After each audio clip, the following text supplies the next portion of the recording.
So yeah, I was gonna ask you about Mm-hmm.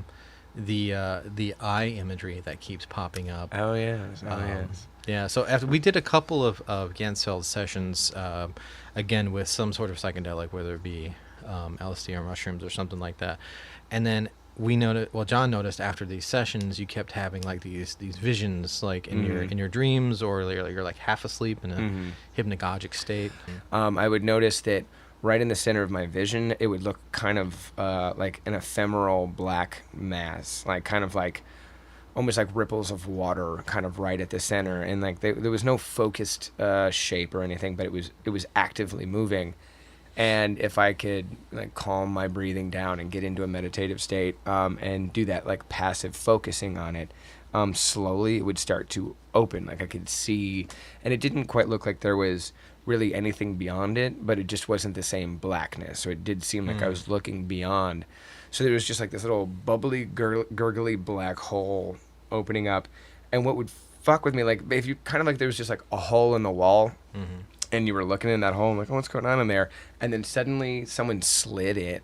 Like they Yeah. just slid in front of the hole, and suddenly there's an eyeball, and it's looking, but it's trying to find focus for a second, so it'd like look Mm-hmm. around, and then it would lock into me, and it felt like I was just making eye contact with someone who knows what this thing was doing, just hanging out in its, different dimension, and then Yeah. suddenly this gurgly hole opened the wall, and he just looked to see what was going on, made eye contact with me. We had a moment, Right. but usually because it felt so real in the movements, it didn't feel like just like a dream that was happening. It like when the eye pops in, it kind of takes a moment to look. It locks in on me, and every single time my blood pressure would just spike. Like I would immediately hit an adrenaline response, because it was a mix of holy shit, this is fascinating. I want to stay here. I want to lock in. I want to get this hole open more. So now I'm pulling myself out of the passive state. Plus, I'm freaked out by it, obviously.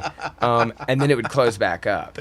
And then it gets harder and harder to kind of get back into it because you're trying to open it versus just allowing it to do it. Yeah. So then it's like it becomes a chase. But I noticed that if I could get it open again, the eye didn't seem as confused. It would just kind of be there and waiting for me, and like it would look right at me. So the first time you saw it, it definitely looked. Did it look spooked or did it Confused, look? Yeah. confused, but Like- also like it's like someone comes to your door and you didn't know someone was coming up, and you're like, who Yeah. the fuck's? Oh, it's just it's James, whatever, no big deal. Yeah. It was that kind of like, what the fuck? Oh, hey, what's up, man?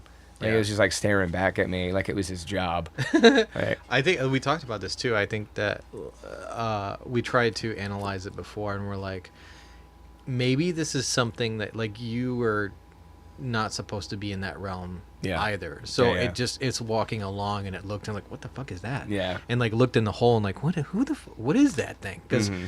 it may not know what a human is. Yeah. I'd be like, oh my god, what the fuck is that? Mhm. And then after a while it gets acclimatized to it, and it's like, oh, here's that weird thing again. Yeah, it's coming. That dude's back.